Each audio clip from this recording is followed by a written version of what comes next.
Boa noite, agora são 7h05. A gente começa agora mais um evento do É Pra Já, o programa permanente de capacitação e mentoria da Jovem Advocacia aqui da OAB Campinas. E antes de começar o nosso evento de hoje, que vai tratar de direito desportivo na prática, eu vou chamar um rápido institucional, um vídeo institucional aqui da subseção.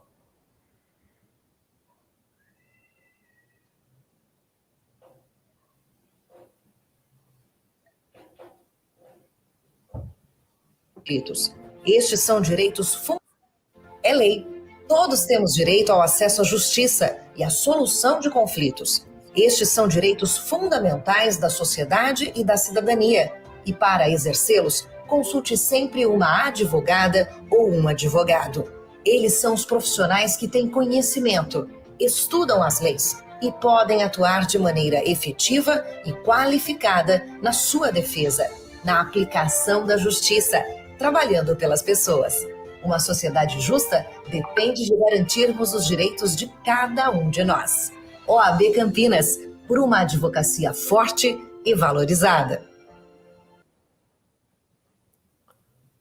Bom, vamos dar então início aos nossos trabalhos aqui. Hoje a gente vai falar de direito desportivo, né? Uma área que muitas vezes a gente escuta, ela não é tão nova, né? A gente já ouve falar dela há bastante tempo, mas poucas vezes a gente tem tempo para parar e entender o que está em volta do direito desportivo como um todo. E hoje, o nosso convidado aqui no É Pra Já é justamente o presidente da Comissão de Direito Esportivo aqui da OAB de Campinas, também membro da Comissão de Direito Esportivo da OAB Seção São Paulo, o Dr. Felipe Orsolini Pinto de Souza, ele que é mestre em Direito Desportivo Internacional pelo Instituto Superior de Direito e Economia da Espanha, pós-graduado em Direito Desportivo pela Escola Superior da Advocacia de São Paulo, né, da OAB São Paulo, e pós-graduado também em Direito Empresarial pela FGV. Doutor Felipe, tudo bem? Um prazer receber o senhor aqui em mais esse evento do É Pra Já. Tudo bem, Eric. Prazer é meu estar aqui com vocês. É um programa fantástico, né? Desde que eu vi, desde que ele foi lançado, confesso que fiquei admirado e, enfim, fiquei muito feliz com a iniciativa. Cumprimento você, toda a sua equipe, a OAB Campinas também, na pessoa do nosso presidente Daniel, da vice-presidente Luciana. Agradeço o convite e agradeço também a presença virtual de todos que estão aqui conosco. Legal. Felipe, a gente durante a semana veio pensando, como é que nós vamos conversar sobre direito esportivo de uma maneira que fique prática, que fique gostosa de ouvir e entender, né? A gente até conversava um pouquinho aqui fora do ar, que quando eu ouço direito esportivo, na verdade, quando eu parei para refletir, quando a gente marcou esse evento, eu falei, nossa, direito desportivo, né? O que será que está abrangido pelo direito desportivo? E aí eu lembrei do direito empresarial, lembrei do direito digital. No fundo, acaba sendo vários direitos tradicionais voltados para um setor produtivo, no caso dos eventos esportivos, da prática esportiva profissional? Muito boa a sua pergunta, Eric. Aliás, aqui a gente já tem um tema de TCC, né? Não sei se tem algum estudante de direito aqui, mas mesmo quem faz alguma pós-graduação já fica a dica, né? Porque realmente há uma discussão dentro da ciência jurídica do direito desportivo sobre a existência de um direito desportivo puro, né? Claro que eu não vou aqui entrar na discussão acadêmica profundamente, mas eu posso dizer o seguinte: existe uma parte do direito de quem atua, né, uma parte da atuação do advogado que trabalha com o direito desportivo, que, digamos assim, é o Código Brasileiro de Justiça Desportiva. São os tais aí dos STJDs, TJDs, então todo mundo que acompanha esporte, ou enfim, mesmo quem acompanha alguma coisa na mídia, já deve ter ouvido que determinado jogador vai ser julgado pelo STJD ou pelo TJD, que ele vai ser suspenso. Aí a gente fala basicamente de um direito disciplinar, do direito de regras, digamos, de convivência e conduta dentro do campo, nas competições. Então, talvez essa possa ser uma parte do nosso trabalho que a gente diga que é um direito desportivo puro. Mas o que você falou, você tem muita razão, né? Você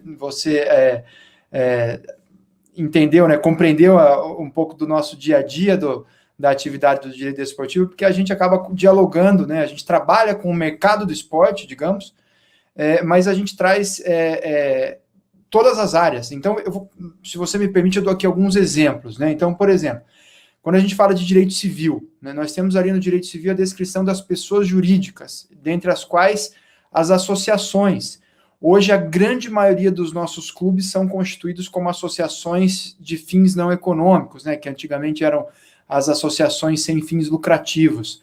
Essas associações, elas têm regras de prestação de contas, que estão também na Lei Pelé, né, com penalidades gravíssimas. O dirigente que não presta conta, ele pode ser afastado da sua função de presidente.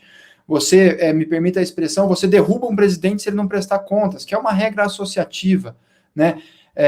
Você tem as eleições, que também são guiadas pela legislação, pelo estatuto do clube, que tem tudo a ver com direito civil. Tem também alguma coisa que você tira ali da Lei Pelé. Passando ao direito empresarial, né? Passando direito civil, ele tem regras, né? No Código Civil tem regras do direito empresarial, e você pode falar muito melhor do que eu sobre isso. Mas agora, além dessas regras, porque existe já a possibilidade de você ter clube empresa, mesmo sem esse clube empresa que agora, entre aspas, inventaram, né? No bom sentido, sem de forma nenhuma pejorativa, mas tem essa nova sociedade anônima do futebol, né? Que é uma lei recente, que exige também aquele advogado que conhece o direito empresarial, que ele traga essa especialidade, essa expertise para as entidades esportivas que querem se transformar em empresas ou que querem nascer como empresas, né, com a SAF, essa nova ferramenta. Existe o direito do trabalho, isso é muito fácil de visualizar nas relações entre clubes e atletas também. A gente acompanhando a mídia, a gente consegue ver sempre as notícias aí dos salários dos jogadores ou do não pagamento de salários, das contratações. Isso tem tudo a ver com o direito do trabalho. E para dar exemplo de mais uma área que também é muito interessante, temos a área da arbitragem, né? Nós temos no Brasil uma câmara chamada CBMA, que tem um setor de arbitragem desportiva, né, que é a Câmara Brasileira de Mediação e Arbitragem, e em âmbito internacional nós temos a Corte Arbitral do Esporte, com sede na Suíça, né, com sede em Lausanne, na Suíça, que também exige que o advogado que atue na área tenha algum conhecimento, ou que tenha, na verdade, se você for lá, se você tiver um processo no caso, você precisa ter bastante conhecimento, mas que exige que você entenda também de arbitragem. Então, eu usei essas 4 áreas para comprovar a sua afirmação, a sua assertiva de que a atuação do advogado no direito desportivo, ela dialoga com outras áreas do direito. Legal, e é bacana assim, né, que eu confesso que uma vez eu estava preparando uma apresentação para explicar a justiça como um todo, né, a divisão de competência da Justiça Federal, da Justiça Estadual. E aí, dando uma olhada lá na Constituição, eu me deparei com a descrição do que é justiça desportiva, ou pelo menos você consegue chegar numa definição a partir da leitura da Constituição. E as pessoas confundem, né, achando que é STJD, TJD, né, as pessoas leigas no caso, né, que é uma justiça como o Poder Judiciário, Justiça Estadual e tudo mais. É uma grande diferença. São procedimentos administrativos na sua espécie, né? Sim, é muito interessante, né? Até existe também, segunda dica aqui de TCC, hein, de trabalho de pesquisa, de mestrado, o que quer que seja. Quando você olha para a justiça desportiva, né, surge um questionamento. Qual a natureza dessa justiça, como você bem colocou? E aí existem algumas teorias, mas fato é, pensando aqui no ponto de vista prático, até em homenagem ao nome do nosso bate-papo, a justiça desportiva ela tem essa previsão constitucional, mas ela tem a sua forma de constituição, né, na Lei Pelé. Então, a Lei Pelé diz como você vai constituir, como você vai criar, né, como você vai criar os tribunais de justiça desportiva, que são aí os STJDs, TJDs, comissões disciplinares, procuradoria, e você tem uma composição basicamente feita por indicação dos stakeholders do esporte. Então, você tem árbitros, atletas, clubes, federações. Então, com esses participantes do mercado, você vai nomear os auditores, né, que são os juízes da justiça desportiva, e você vai também, dentro da nomeação dos auditores, depois vai ter a nomeação dos procuradores, né, que são, digamos, os promotores ali da justiça desportiva. E sabe, Eric, que eu sempre digo que, para quem quer atuar no direito desportivo, a justiça desportiva é uma porta de entrada fantástica, excelente. Por quê? Bom, tem o ônus de que a justiça, os auditores e os procuradores não são remunerados, né? Esse, de fato, é um problema. Mas, para quem quer investir no seu ingresso na área do direito desportivo, né, as nomeações feitas para a Justiça Desportiva são por indicação. Então, claro, você precisa ter algum conhecimento sobre o Código Brasileiro de Justiça Desportiva, mas você pode ser indicado. Isso vem do relacionamento, do networking. E você sendo indicado, se você for indicado para um tribunal, para ser auditor, por exemplo, você vai conviver com muita gente que vive o esporte. E, invariavelmente, isso te abre porta. Só para dar um exemplo de número de pessoas, tá? Nós temos o Tribunal de Justiça Desportiva da Federação Paulista de Futebol. A gente tem lá como primeira instância as comissões disciplinares, como segunda instância o pleno do TJD, do Tribunal de Justiça Desportiva. Temos a Procuradoria. São 3 comissões disciplinares, com 5 auditores em cada uma, 15 pessoas. O pleno, que é a instância recursal, são mais 9, então 15 com 9, 24, né? Tem auditores suplentes. Então, você vai ali, para não errar, você vai chegar ali em 30 auditores. Procuradoria, você tem de 5 a 10 pessoas. Então, você vai ter contato com de 30 a 40 pessoas que atuam na área do direito desportivo. Isso eu estou dizendo só de contato de pessoa, fora o contato do aprendizado, da matéria, dos processos. Então, realmente essa justiça, que é toda peculiar, criada lá pelo artigo 217 da Constituição Federal, ela é uma porta de entrada fantástica para quem quer atuar na área do direito desportivo. E uma faceta, né? Da gente está falando aqui da questão disciplinar, né? E eu até comentava aqui com o pessoal antes, né? Na verdade, ontem a gente estava falando sobre essa questão do direito desportivo como um todo, né? Às vezes o cara toma um cartão vermelho e aí tem uma suspensão mais longa, e aí isso pode desencadear lá um procedimento, né? Então, assim, são vários fatores que podem levar a um processo disciplinar. E a minha dúvida é a seguinte: existem muitos processos disciplinares mesmo, assim, que justificam esse tamanho de estrutura? Muitos, existem muitos. Então, por exemplo, você vai pegar alguns tribunais, como os tribunais do futebol, quando o jogador toma um cartão vermelho, ainda que seja para quem acompanha futebol, 2 faltas de cartão amarelo, 2 faltas simples, enfim. Quando ele toma um cartão vermelho, ele é automaticamente encaminhado, ou melhor, a súmula do jogo é automaticamente encaminhada ao TJD, à Procuradoria, para oferecimento de denúncia, e via de regra oferecida a denúncia. Daí é uma questão de política jurídica, né? Então, segundo, tomou cartão vermelho, vira um processo. Então, você vai pegar uma rodada, né? Sempre você vai ter ali alguns cartões vermelhos, né? Você vai ter, às vezes, uma briga um pouquinho, uma briga em campo, uma discussão, mas não são só as questões de campo.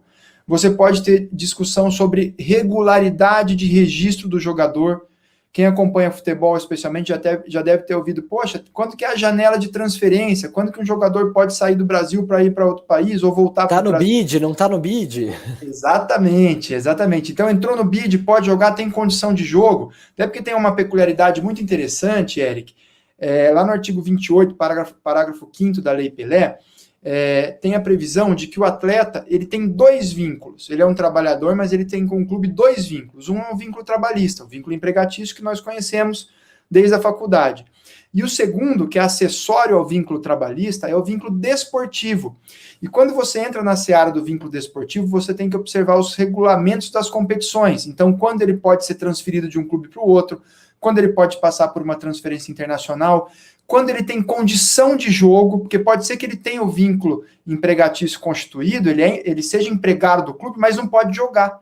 Quantas vezes também a gente já não viu aí todo mundo com seu clube de coração, dizer assim, poxa, tal jogador foi contratado, mas ele ainda não pode jogar, porque tem a questão desportiva. Então, toda essa questão desportiva, dos registros ao cartão vermelho em campo, né? Ou, muitas vezes, algum jogador que sai do campo, dá uma entrevista e fala mal às vezes, de uma emissora, enfim. Aliás, não só de emissora, a gente teve um caso ano passado super interessante.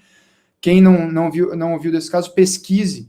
É um caso que vale a pena, é um caso da Carol Solberg, uma atleta de vôlei de praia, que depois de uma competição, ela gritou, ela entrou numa entrevista ali, outra atleta estava sendo entrevistada, ela pegou o microfone e disse, fora Bolsonaro, né? E isso virou uma denúncia no Tribunal de Justiça Desportiva, no Superior Tribunal de Justiça Desportiva do Vôlei, né? Aliás, o nosso presidente de honra da Comissão de Direito Desportivo da OAB Campinas, que foi o responsável pela defesa da atleta, porque se discutia ali a liberdade de expressão. Então, veja a amplitude dos assuntos da justiça desportiva. Por isso eu te respondo afirmativamente, com tranquilidade, sim, há muita demanda na justiça desportiva que justifica esse tamanho de estrutura e a existência de vários tribunais. Muitas vezes você tem várias comissões disciplinares, né, para conseguir dar conta da demanda que chega. Legal, Felipe. Eu acho que, pelo caso que você contou, que foi um caso muito emblemático, né? E eu me lembro que também trabalho bastante com essa questão da liberdade de expressão, ver até que ponto a pessoa pode se manifestar estando dentro de um regulamento, de uma competição, né? E que existem regras, e se aquilo, se a liberdade de expressão dela está garantida pela Constituição, também, por outro lado, talvez não fosse o local para ela ser manifestada, né? Acho que essa é a discussão interessante desse caso. E eu acho assim, pelo que pouco que a gente já conversou aqui, menos de 20 minutos de conversa, já deu para entender que o profissional que vai para esse lado da carreira desportiva, né, para o direito esportivo, ele tem que ser, em síntese, uma pessoa multidisciplinar, né? Tem que ser uma pessoa multidisciplinar. Claro que você vai, à medida que sua carreira vai se desenvolvendo, você acaba se especializando, dentro da especialidade do direito desportivo, você acaba se especializando em algumas, digamos assim, sub-áreas, tá? Vou dar um exemplo para você, que me aconteceu essa semana, tá? Me chegou um caso, né? Eu fui procurado por uma questão de dopagem, né? Para ver, então, um atleta, ele foi pego no doping, né? Para usar a expressão mais coloquial, mas que ela consegue ser esclarecedora. Então, ele foi pego no doping, isso se chama resultado analítico adverso, e ali chegou todo o laudo da detecção da substância com a dosagem. Essa substância, ela tem uma dosagem limite de ser permitida, depois dali vira um resultado analítico adverso, vira um flagrante de violação à regra antidopagem. É um tema, por exemplo, que não que eu atuo com algumas substâncias, eu sei atuar, mas essas questões de dosagem, de análise científica, por exemplo, eu não tenho condição. Quase um direito médico, né? Se você for para pensar. Você precisa de uma equipe, exatamente. Você precisa ainda, veja, não só dentro do direito, né? Você precisa de outras especialidades. Então, é um caso, por exemplo, que não embora eu atue com direito desportivo, não é um caso que não é uma área dentro, uma sub-área que é de meu contato diário, né? E de facilidade. Agora, outras áreas, por exemplo, por exemplo, do meu dia a dia, transferências internacionais de atletas, demandas processos na FIFA, processos na Corte Arbitral do Esporte, relações trabalhistas entre atletas e clubes, justiça do trabalho, são coisas que estão mais dentro do dia a dia, mas como você falou, ele precisa ser, um profissional que precisa ser multidisciplinar. Tem muita coisa que eu brinco, né? Tem muita coisa que cai na nossa mesa, não é só, a gente não lida só com uma transferência do Neymar do Barcelona para o Paris Saint-Germain, não, é muita coisa que cai na mesa com diferentes ciências jurídicas envolvidas. E isso é interessante você falar, relacionar essa coisa do Neymar, porque existe uma falsa percepção do brasileiro, de uma maneira geral, de que jogador de futebol recebe valores astronômicos e se desconsidera uma enorme massa de atletas e meninos que estão tentando, meninos e meninas que estão tentando o sonho, né? E que muitas vezes recebem valores pequenos, mas necessitam aí de um amparo jurídico para ter um contrato bem feito, né? Eventualmente cai numa situação de doping, precisa de uma defesa jurídica. Muitas vezes até os clubes acho que acabam buscando isso, e você até mencionou numa conversa depois comigo, né? Antes comigo, da importância dos clubes estarem bem assessorados, e pode ser uma porta de entrada para o advogado. Mas eu tenho uma curiosidade de saber, por exemplo, como é que é teu dia a dia? Você chega lá, abre seu e-mail, que tipo de demanda tem? Contrato, prazo para se manifestar em processo disciplinar, prazo na Justiça do Trabalho? Estou curioso para saber como é que é o dia a dia do Felipe. Olha, Eric, eu vou te dizer que é com emoção, viu? É com emoção. Consigo lembrar, assim, dos últimos dias, veja que curiosidade, né? A gente teve um feriado, se não me engano, no dia 11 de outubro, né, que foi uma segunda-feira, e alguns tribunais aqui fecharam e tal, e você controla mais ou menos os prazos, enfim. E aí a gente acordou na segunda-feira de manhã, enfim, chegou um prazo da FIFA, né? Chegou uma notificação de um processo na FIFA. Então, veja, a gente tem que lidar, esse é um ponto, a gente lida com outros calendários, outras culturas, né? E daí passa o dia, né? Para dar outro exemplo dessa semana, um jogador procura porque tem um contrato com o clube do Vietnã, e o clube do Vietnã não devolveu a via do contrato assinada. Aí, como eu comentei com você, daí tem o caso de doping, né, que chegou essa semana também, foi acho que na segunda ou na terça-feira, com prazo de 7 dias, porque você tem um prazo lá na agência, na Autoridade Brasileira de Controle de Dopagem, que é a ABCD, que faz a gestão de resultado, enfim. Ali é o primeiro prazo que se tem dentro do processo de dopagem. Você tem um prazo de 7 dias corridos, não são dias úteis, né, como normalmente acontece. Aí você tem, de repente, lá no... outro caso, né, você falou do meu e-mail, né? Então vamos lá. Outro caso dessa semana, poxa, uma reunião de execução dos processos trabalhistas da 12ª Vara do Recife. Então lá como Náutico Santa Cruz e Sport Recife tem muitos processos trabalhistas, ao invés de deixar um monte de execução rodando, bloqueando conta, eles reuniram todas as execuções na 12ª Vara do Recife. Então, a gente tem que lidar com eles para colocar o processo na fila, para ver que fase que está, se vai receber agora, se não vai receber, entre aspas, nunca, fica para o fim da fila. Então, assim, realmente é um dia a dia muito dinâmico, assim, um dia a dia... tem clubes, por exemplo, passando por período eleitoral, então você tem algumas questões associativas também que chegam para serem resolvidas. É um dia a dia realmente muito dinâmico, assim, sabe? É muito... outra coisa, né? A gente vai puxando aqui na memória. Aí um contrato de um agente com um jogador que precisa ser renovado para aumentar o prazo, enfim, o prazo de vigência, para que ele possa se encaixar no planejamento ali da carreira do jogador, e esse mesmo jogador acabou de assinar um contrato com um clube que impacta no trabalho que ele vai fazer com o agente. Então, assim, é um pouco disso, é um pouco de tudo, são áreas diferentes e são situações distintas, né? Não é um trabalho que a gente replica, não é um trabalho modelo, realmente bem dinâmico. Isso é uma coisa bem interessante, né? A gente acaba transitando por muita coisa, aprendendo demais, é um dia a dia muito rico. Legal. E o que você vê, por exemplo, a gente sabe que, é engraçado, né? Eu fiz jornalismo, e quando eu estudei jornalismo, foi uma época que o jornalismo esportivo estava muito em alta no Brasil. Então, a gente sentia, né? Uma vez eu perguntei para alguém da faculdade, falar, seus colegas de curso aí, eles querem fazer o quê? Nossa, 90% quer trabalhar com jornalismo esportivo. Então, o brasileiro, ele é um apaixonado por esporte, por natureza, né? E aqui a gente está falando basicamente de futebol, mas se expande para todos os esportes, né?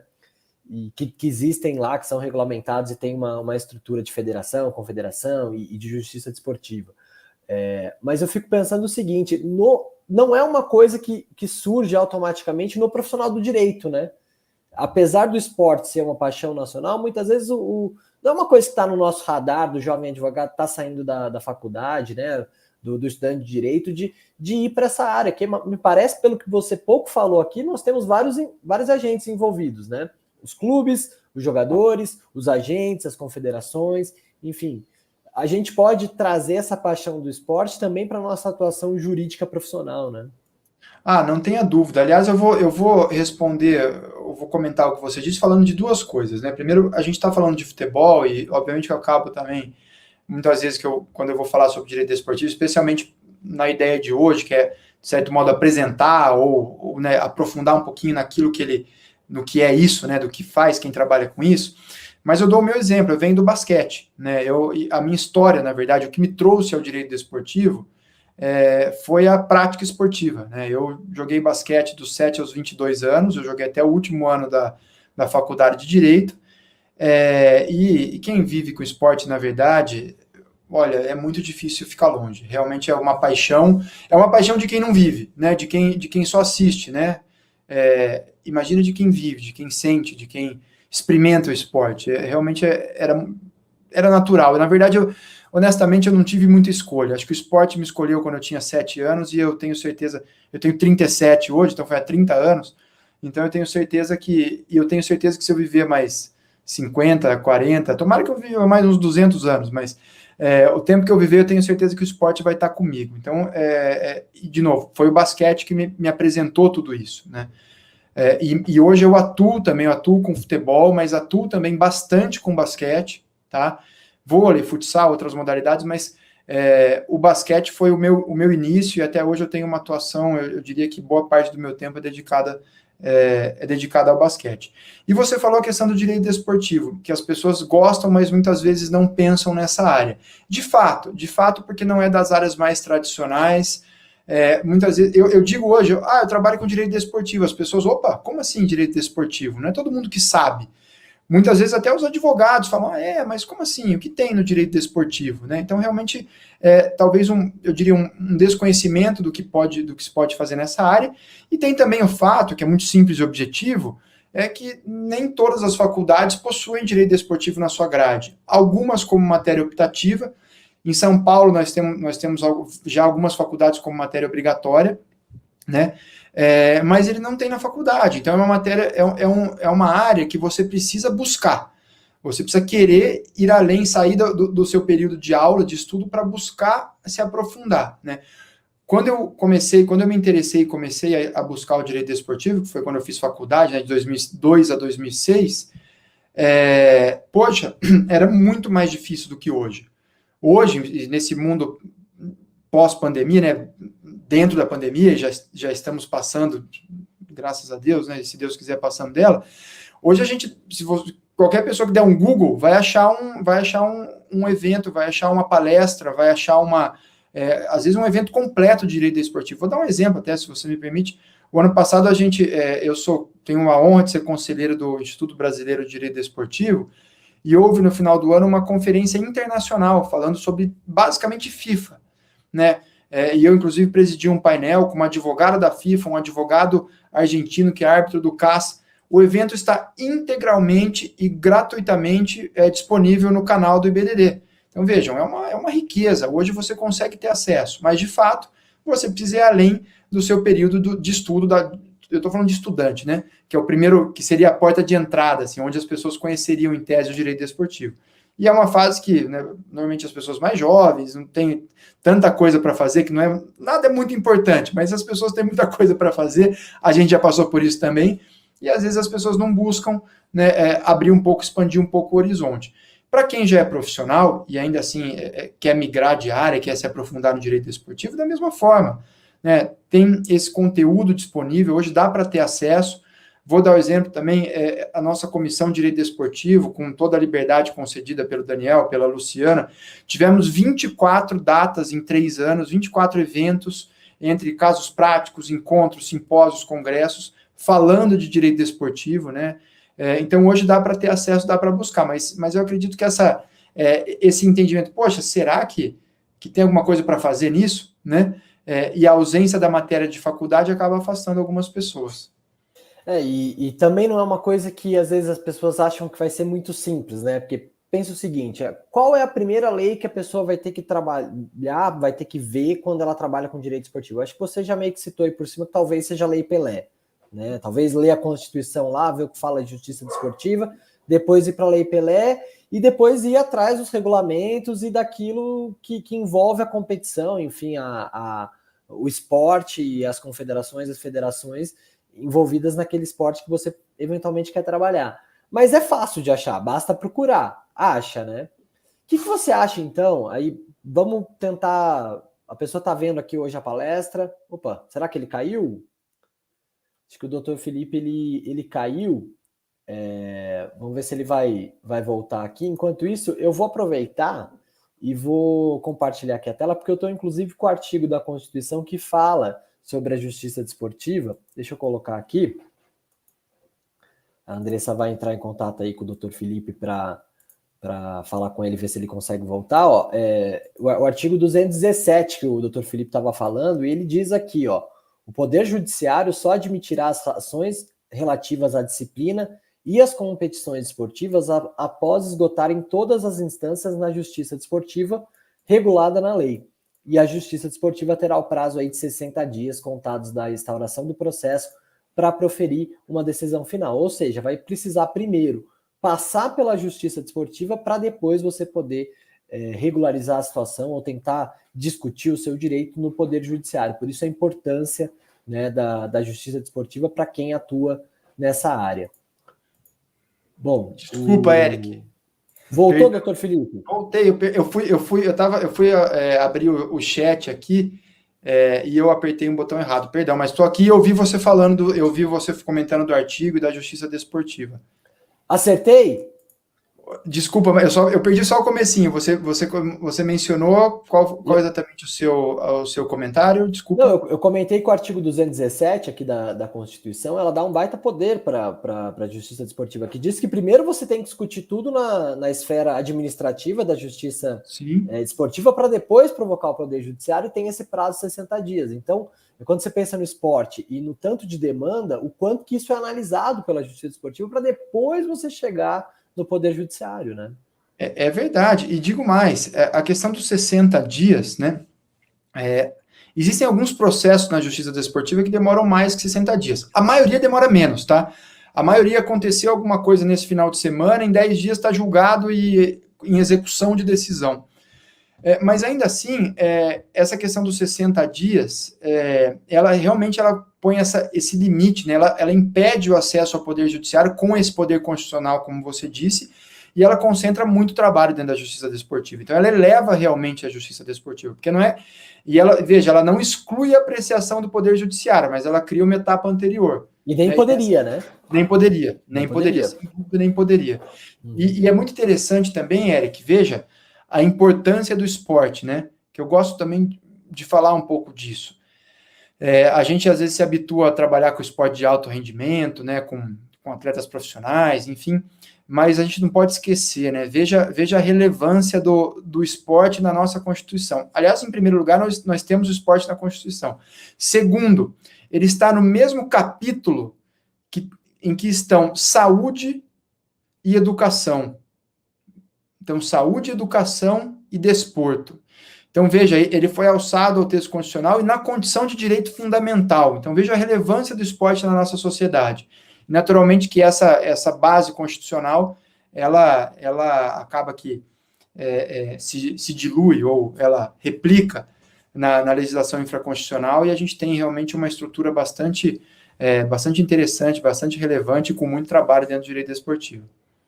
Legal, Felipe. Eu ia te perguntar, né, antes desse incidente aí da queda, sobre qual seria, então, a primeira lei que a pessoa tem que ler? É a Lei Pelé mesmo? Do que ela trata e o que a pessoa vai encontrar lá para esses primeiros passos aí dentro da Justiça Desportiva? Legal, muito boa pergunta. Acho que você colocou aí o artigo 217 da Constituição Federal, então acho que até uma homenagem ao texto constitucional, que tudo que a gente vai analisar, a gente tem que começar por ele. Mas, de fato, a primeira fonte da legislação é a Lei Pelé. Você está coberto de razão. Ali a gente vai entender quais são os princípios do esporte, né? Quais são os princípios do esporte. Ali nós vamos conhecer as manifestações esportivas que nós temos, o esporte de alto rendimento, ou de rendimento, né? Que é esse que a gente assiste na TV domingo, lá dos profissionais. Nós temos o esporte de participação, como uma corrida de rua, que também a gente tem aqui aos finais de semana, que, enfim... temos o desporto de formação, né, que tem muito a ver com o adolescente, né, e com a formação do atleta, ou que também pode não virar um atleta profissional, mas certamente vai ser um cidadão, então faz parte desse processo de educação, né. E nós temos o desporto educacional, que é praticado nas escolas. Ainda dentro da Lei Pelé, a gente tem a descrição do Sistema Nacional do Esporte, né, desde o Ministério do Esporte, com as secretarias, como ele se estrutura, repasse de dinheiro público, porque existe um orçamento para isso. Nós temos depois, ali a partir do artigo 26, as regras da prática desportiva profissional, né? Caminhamos ali para o artigo 50, a gente fala de justiça desportiva propriamente, temos algumas regras sobre eleições de clubes, sobre estatutos de clubes e confederações. Então, a Lei Pelé, ela permite realmente você ter a base, e dali você vai, se você quiser conhecer um pouquinho mais de justiça desportiva, vai estudar o Código Brasileiro de Justiça Desportiva, né? Se você tiver algum interesse na questão da organização de clubes, busque o Código Civil, a partir de algumas regras que são colocadas na Lei Pelé sobre administração, sobre a organização interna dos clubes, confederações, federações, sobre ligas, e por aí quando falamos da prática desportiva profissional, obviamente o conhecimento do direito do trabalho é importante para você ter uma compreensão ampla, e por aí vai, mas sem dúvida a Lei Pelé é o ponto de partida. Legal. Eu queria falar um pouquinho da Justiça do Trabalho agora, né? Como você disse, a gente escuta muito, porque a cobertura da mídia é intensa, né, sobre o futebol e os esportes de uma maneira geral, e a gente sempre está ouvindo falar de salário que atrasa, jogador que entrou com ação depois para cobrar. É realmente um mercado, o mercado dos jogadores de futebol aí especificamente, é muito movimentado essa questão de entrar com ação contra o clube, de discutir eventualmente direito de imagem, né? Que aí até fica a minha pergunta: é algo que está relacionado com o contrato? É uma verba, digamos assim, salarial, é indenizatória? Acho que é um campo, né? E a Justiça do Trabalho trata com muito carinho essa parte envolvendo os jogadores de futebol, principalmente, né? Veja, sua pergunta é muito interessante e oportuna. De fato, há um problema gigantesco no nosso país sobre a inadimplência dos clubes em relação aos contratos com os seus atletas, né? Os clubes contratam jogadores, mas eu vou até vou falar de uma maneira um pouco exagerada, tá? Mas que é próxima da realidade. Os clubes contratam e não pagam, tá? Ou não pagam tudo, né? Sempre tem um salário que faltou, um recolhimento fundiário que não foi feito, INSS muitas vezes é esquecido, isso é comum. Basta pensar que nós temos 800 clubes, né, aproximadamente inscritos na CBF, né, espalhados por todo o nosso país. Vamos olhar para a Série A, que são 20. Nem os 20 da Série A lembram que o mês tem 30 dias, né? Então você imagine os outros 780 clubes, né? Ainda que que não é verdade, tá? Mas ainda que os 20 fossem 30 dias direitinho, funcionassem de maneira, né, como tem que ser, teríamos outros 780, né? E estamos falando de Série A e os outros abaixo. Então, naturalmente, tem menos receita, muitas vezes uma estrutura organizacional mais precária e assim por diante. Então, realmente, esse é um problema que a gente precisa resolver, né? Para a gente, eu acho que isso faz parte, inclusive, do desenvolvimento do nosso futebol, do nosso esporte. Aliás, até a SAF, a Sociedade Anônima do Futebol, eu disse isso até em alguns eventos que eu tenho dito em alguns eventos que eu tenho participado, é uma ferramenta tão interessante para você transformar os clubes em empresa, né? Deixar esse modelo associativo que eu acho que já cumpriu o seu papel, deixá-lo para trás, mas no fim das contas a SAF trouxe no seu corpo, a lei da SAF, ela trouxe algumas questões relativas a parcelamento de dívida trabalhista. E eu digo que nesses primeiros 2 ou 3 meses de vigência da lei, mais se falou da questão trabalhista que está dentro da lei do que da SAF em si. A gente já viu o clube usando a lei da SAF para parcelar dívida e ainda não viu exatamente um clube já efetivando um projeto de transição. Ou entrando com pedido de recuperação judicial, que agora liberou, né? Que existe a possibilidade, né?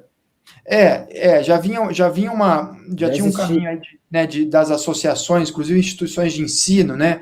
Com decisões da quarta região, estou com a cabeça do direito do trabalho, do Rio Grande do Sul, do Rio de Janeiro, aceitando a recuperação judicial de associações. Os clubes entraram também nesse contexto, mas, de fato, a questão trabalhista é muito relevante, faz parte do dia a dia, tem muito problema nisso. E ela abrange, sim, ela inclui o que você falou, que é a questão do direito de imagem, né? E para tentar ser sintético no que eu vou dizer, talvez há 20 ou 30 anos, né, naquela ideia de tirar salário de carteira, que não é uma invenção dos clubes de futebol, a gente sabe que acontece no dia a dia, muitas vezes se quer tirar de carteira, pagar por fora, né, o salário extra-folha, para que você impeça a incidência de tributação, dos reflexos trabalhistas.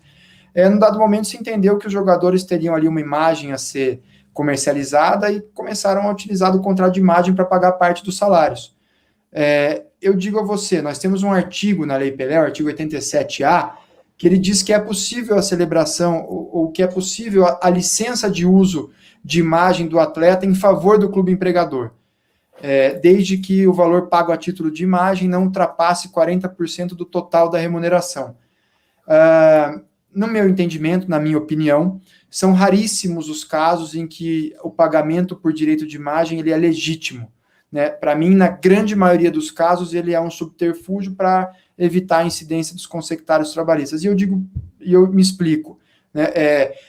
Isso virou um jogo de papel, né? De colocar isso aqui tanto na imagem, tanto na carteira. porque existem quantos atletas do nosso país que efetivamente possuem um valor agregado à sua imagem, que podem gerar receita com a sua imagem, que alguém está disposto a pagar para explorar aquela imagem. São poucos jogadores dos clubes de Série A, que são poucos quando a gente olha para o universo de clubes. E, obviamente, que se a gente pensar em número de jogadores, em 10, 12 mil jogadores inscritos na CBF, são realmente irrisório, né? E ultimamente, olhe lá, né? Muito difícil. Então, eu acho que o direito de imagem é algo que os clubes insistem muito, né? Brigam muito para dar validade, para dar vida ao direito de imagem, mas com raríssimas exceções, na minha opinião, é salário extra-folha, que deve ser integrado ao valor do salário, né, para que se tenha o total, né, de salário mais imagem, com incidência dos reflexos sobre todo o valor. E, Felipe, aí do ponto de vista organizacional, empresarial, entra como um risco assumido, né? Os clubes sabem que estão errados e seguem nessa política porque em algum momento alguém não questiona, não dá certo, e aí acaba valendo a pena. O problema é que essa conta chega, né? E eu acho que talvez, vendo o que você está falando agora, é algo que vai acontecer mais cedo ou mais tarde, né? Sabe que eu me lembro de um clube de um outro estado que eu tive lá para assinar um contrato, né, para dar com um cliente para assinatura de um contrato, um jogador, e eu perguntei para o clube, olha, como vocês fazem, né? Porque para o jogador é melhor a carteira assinada, tudo na carteira. O advogado do clube me disse o seguinte, olha, a gente até fazia antes imagem, uma parte imagem, mas a gente decidiu parar de se enganar, agora a gente faz tudo em carteira. Exato. Eu acho que é por aí, né? Mas tem um ponto que você falou, Eric, que é uma reflexão muito interessante, o fato de ainda serem assinados contratos assumindo esse risco, assumindo esse passivo, no meu entendimento tem muito a ver com o modelo associativo. Porque dali 2, 3 anos, muda a direção, o presidente que assinou esse contrato não está mais lá, vai ficar para o outro, e talvez nem o outro, a conta não chegue nem para o outro, porque, né, nossa justiça vai sendo empurrado, né? E daqui a pouco chega num problema que a gente vê aí, né, se a gente fizer uma pesquisa livre na internet, dívida trabalhista, penhora de estádio, vai ter uma lista, né, de norte a sul, leste a oeste, porque esse bolo vai crescendo, esse passivo ele vai se realizar, o que é passivo em potencial no momento de assinatura do contrato, ele vai se concretizar dali um tempo. Né? Legal. Ô Felipe, você falava antes comigo da importância dos clubes para a formação desse advogado que quer trabalhar nessa área. Você acha que um caminho bom é esse jovem advogado ou a pessoa que está eventualmente na faculdade ainda, de buscar um estágio num clube? Talvez seja esse o primeiro passo antes de ter, por exemplo, seu escritório com clientes e atender atletas, clubes e também agentes. Como que você acha que pode ser o caminho do jovem advogado nessa área? Olha, excelente pergunta. Eu sempre digo, o clube é a maior escola. E quanto mais desorganizado for o clube, melhor, né? Porque o clube de ponta da Série A, ele tem dentro da sua estrutura, muitas vezes até na estrutura interna, ele tem um jurídico interno de contratos, de FIFA, de transferência, de trabalhista, de civil, de tributário. Você vai num clube desorganizado, normalmente são os clubes de menor potencial econômico, né, de menor poderio econômico, melhor dizendo, esse clube vai ter um advogado que vai fazer tudo. Esse advogado ele vai ser o gerente de TMS, que é o cara que faz a transferência no sistema da FIFA, uma transferência internacional, e ele vai resolver o alvará do bombeiro para ter jogo amanhã à noite, que se não sair o alvará hoje, né, amanhã não tem jogo, a torcida não pode entrar no estádio, né? Então, a experiência em clubes menores, né, daí alguém pode pensar assim, caramba, pô, você está me desejando aqui, tá me dizendo para ir num clube desorganizado, até porque nesse clube desorganizado, provavelmente o mês não vai ter 30 dias, mas em termos de aprendizagem, é fantástico, não há escola melhor, na minha opinião. Mas você falou uma coisa interessante, Eric, que você falou assim, quem quer entrar na área, né, ir para clube, antes de montar o escritório e tal. Existem muitas possibilidades dentro do direito desportivo, não só clube, não só ter o escritório, existem aí as federações que admitem advogados, confederações, as ligas, a justiça desportiva, a dopagem, o direito internacional, existem advogados brasileiros trabalhando na FIFA, na UEFA, na Corte Arbitral do Esporte, então tem muitos caminhos a serem seguidos. O que eu recomendo para quem tem interesse no direito desportivo, antes de tudo, né? Aliás, o clube vai ser bom para todo mundo, viu?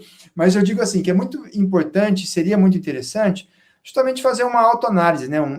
ter um processo de autoconhecimento para saber onde você se encaixa, onde as suas habilidades, as suas, né, para usar um termo que se tem utilizado muito, onde as suas soft skills, né, podem se adequar ou elas podem te ajudar a desenvolver o melhor trabalho e a despejar todo o seu potencial, porque todo mundo tem potencial, né? Mas você muitas vezes precisa saber exatamente qual é o seu potencial, qual o seu perfil, para você se encaixar diante de tantas possibilidades. Legal, show de bola, Felipe. Eu acho que deu para ter uma visão bem geral, né? Eu fiquei aqui com vontade de discutir vários temas com você. Tem a questão da. Eu não atuo no direito esportivo, mas assim como você, sou uma pessoa que pratica esporte desde criança, já pratiquei, já competi, né? Não profissionalmente, mas então gosto muito do esporte.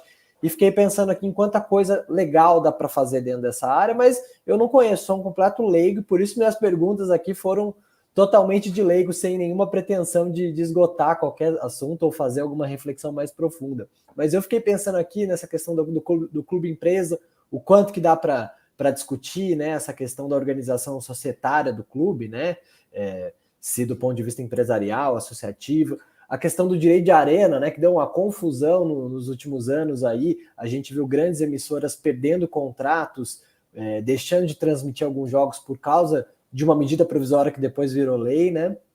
Enfim, tem muito assunto e são assuntos que a comissão também trabalha, né? Sim, claro. A ideia da nossa comissão, né, a proposta é que eu e a Carolina Azulo, que é a nossa vice-presidente, que nós concebemos para a comissão, foi justamente oportunizar aos advogados e advogadas um sobrevoo sobre esses diferentes temas, sobre diferentes assuntos, né? E até com o compromisso de trazer lados diferentes desse mercado, né? Porque é muito fácil, né, seria muito simples dizer ali só o que particularmente eu acho ou o que eu gosto de ouvir, né? Mas a gente tentou trazer realmente de tudo para mostrar esse verdadeiro cardápio no direito desportivo. Veja, a gente falou de um monte de coisa e você lembrou aqui da lei do mandante, né? Poxa, extremamente, um mercado extremamente aquecido para o advogado, há 10, 15 anos, né? Estou aqui, talvez eu não seja preciso nesse tempo, mas vamos colocar aí, há 10 anos você tinha o televisionamento, hoje você tem YouTube, pode passar um jogo no Twitter, você pode criar sua plataforma, tem os canais dos próprios clubes, veja como se ampliou a possibilidade de transmissão, junto com uma mudança legislativa, né, que mexe completamente com o mercado, né, que ela estimula um processo de negociação coletiva, embora ela tenha quebrado, né, ela tenha dividido ali a possibilidade de negociação dos direitos de transmissão, mas a ideia de todos os clubes é que consigam se unir para vender em conjunto, pensando que podem ter maior receita. Então você traz também aí um skill de negociação dentro dessa operação toda. Realmente é muito rico, tem muita coisa que a gente começa a puxar e não tem fim, né, Eric? Exatamente, foi essa percepção que eu tive aqui, que a gente vai puxando o assunto, vai levando uma coisa a outra, né? E eu acho que aquela questão que a gente citou de ser multidisciplinar, né? A gente falou rapidamente aqui direito civil, direito societário, falamos de insolvência, né, que é uma área correlata ao direito empresarial, falamos de direito trabalhista, enfim, falamos de tudo um pouco, parte administrativa, né, com o Corpo de Bombeiros. Então é um cardápio cheio que dá para se especializar dentro dessa área, mas primeiro acho que tem que ter realmente esse sobrevoo, que foi o que você disse. Acho que um bom caminho participar aí da comissão, entender como é que funciona. Você tem também um projeto de mentoria, né? Você disse para quem quer atuar também nessa área. Sim, Eric, tenho sim. Eu comecei em 2020, no início de 2020, que assim, muitas pessoas mandam mensagem nas redes sociais, procuram para saber, poxa, como que faz para trabalhar na área? O que faz o advogado de direito desportivo? Poxa, eu gosto de esporte, queria conhecer. E aí eu decidi criar um projeto de mentoria, né, individual, para poder compartilhar justamente as minhas experiências, né, o que eu tenho vivido nesses últimos 30 anos que eu vivo o esporte diariamente, eu posso afirmar isso, quase virei, né, eu joguei segunda divisão, né, mas por pouco não segui a carreira como atleta, depois nos últimos 15 anos enquanto advogado, e eu tenho comigo a convicção de que a gente tem a obrigação de compartilhar as nossas experiências, que a gente não pode levar isso com a gente. Então, eu iniciei esse projeto de mentoria justamente para poder ajudar as pessoas a conhecerem a área e, eventualmente, criarem uma nova possibilidade de trabalho ou até fazerem uma transição de carreira. Legal, Felipe. Acho que deu para a gente esgotar o inesgotável hoje, né? Fiquei muito feliz que você aceitou o convite. O papo fluiu aqui, muito gostoso. Acho que é um bom material aí para quem quer entender um pouco da prática do direito esportivo. Então, eu te agradeço por você ter aceito o nosso convite. Um abraço e até a próxima. Eu que te agradeço, Eric, a oportunidade. Parabenizo mais uma vez pelo projeto. Como eu disse, tenho a convicção de que é muito importante compartilhar, dividir, e o projeto É Pra Já. Ele tem, sem dúvida nenhuma, esse objetivo e essa característica. Parabéns, um prazer estar aqui, estou sempre à disposição. Obrigado àqueles que nos acompanharam. Uma boa noite. Tchau, tchau, boa noite a todos.